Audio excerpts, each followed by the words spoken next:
Hello and welcome to Greetingstar. I'm so glad you could join me today.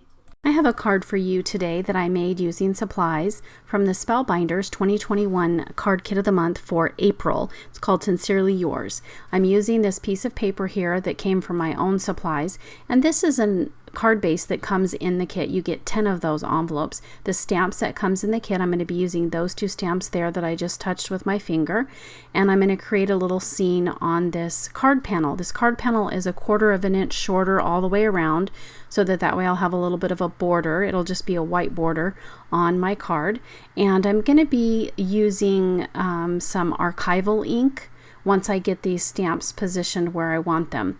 Now that one big stamp with the coffee cup is going to be only stamped one time, and then I'm going to use the little flower all over it. Now you can see here that I made a little bit of a mess on my mat there, so I'm going to go ahead and clean off my stamp and then use just some scrap pieces of paper that I'm cutting to protect that plastic mat there, that sticky mat.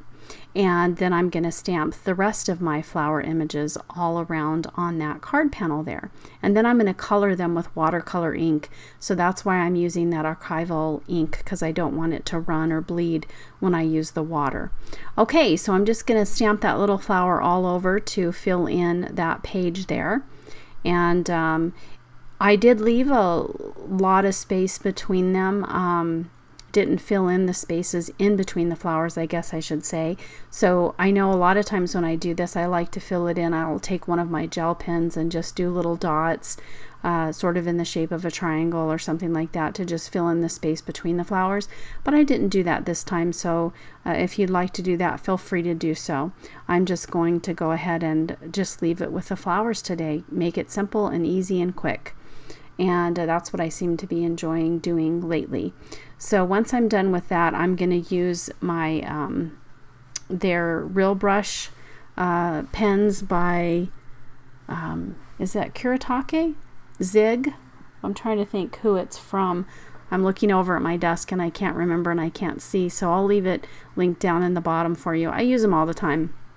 They're really great little coloring tools. So here they are, Zig Clean Color Real Brush markers, and this is the set of 60 I purchased on Amazon. I think I got a discount through Gina K, but anyway, you can see the colors here that I'm using, and I wanted to try to do just some very light blending, and I have my color wheel here because it helped me choose which colors to use. I decided to use sort of the what do you call it, the triadic? Yeah, the triad. So since I'm using that turquoise color, I thought I'd use the yellow, orange, and the red violet as well. So I'm just going to color in the centers of these flowers. Now the colors I chose were just for purely aesthetic reasons, not because it's the type of flower or anything. So feel free to do that in your own artwork too. You don't have to be realistic to life. So I'm just going to use this, I think it's a number 2 paintbrush, to add some water to kind of pull that color out.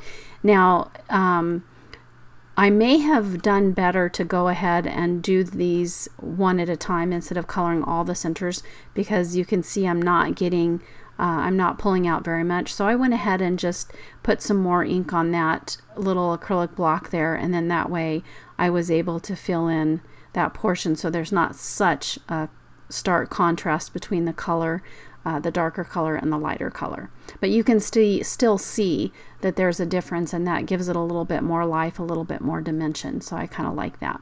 It's a simple thing to do. You don't have to be some great artist to do it. It's a lot of fun to see that flower come to life. I do love watching people who are very talented in doing this. That's a lot of fun. Now here I thought I would try to mix it without the paintbrush, just put the orange color down first and then use the yellow to pull out some of that orange. If you do that, you do want to clean off your yellow marker just to get rid of any of the orange residual ink that's left on that pen marker, whatever you want to call it. I try a couple different techniques that I'm doing here. So that first one, the orange, is a lot more brighter. I think the second one, it's very well blended. So here I had a lighter hand with that orange. I didn't lay down so much, and that helps it not be quite so orangey, and I kind of prefer that. I mean, the orange is beautiful and bright, and it does provide a really nice contrast with that blue, but I kind of wanted it to be a little more blended, so that's what I did with that one. So I'm just kind of playing around. They're not all exactly the same, but that's okay. It kind of creates some visual interest for the person who's getting this card. So now I'm going to use this color. This is the I think it's emerald green. I think that's what I used. And I'm just going to put it on that acrylic block and color those leaves right here. And that's that's the only green that I used on the card, was to color in those leaves. And now I'm going to use the two different violets here. I've got the violet and the light and the deep violet, and I'm going to use that to color the cup with. So I'm just testing it out on my scrap paper to see which one is the darkest, and I'm going to start with that. So I'm coming in from the side here, just doing those strokes to leave that kind of open area there between them. And that'll just leave a big open area to come in with a lighter color.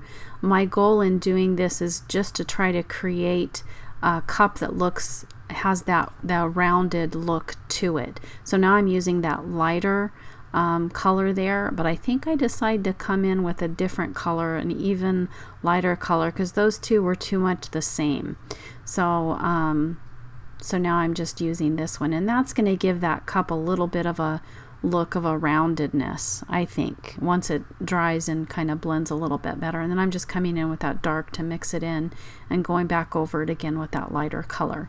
Now for the rim, I'm going to use the same two colors again with a lighter one, just to give some shine where maybe the light would touch the cup. And then I'm going to fill in the rim with that darker color on the edge, and then the lighter color on the inside. And I don't really have any reason for choosing to do it that way, just other than I think that's where the light would hit it. So I did get a little bit of color on the outside of the line, so I'm just coming in with my white gel pen. This is by Uniball, and Uniball, however you say that, Signo white gel pen, and I'm just going to lay that down on top of that color. It'll cover it up, and then you won't be able to tell that I went outside of the lines. And then to finish off the card, I'm going to use a little sentiment from that same stamp set, and I'm going to heat emboss it. So I'm going to say, "Hello, darling friend." And it does kind of cover up that coloring that I did there, so you can't really see the roundedness of the cup. So if you want to choose a different greeting that doesn't quite cover that up so much, you might want to do something like that. But I still think it looks really good. Now don't forget to use that anti-static pouch, because that will prevent the embossing powder from sticking to the places where it's not supposed to. And I'm just using that notebook to protect my craft mat there underneath. Alright, so that's nice and done. I'm going to use some score tape to adhere it to the card base, because I did watercolor it, and I'm trying to prevent any of the warping.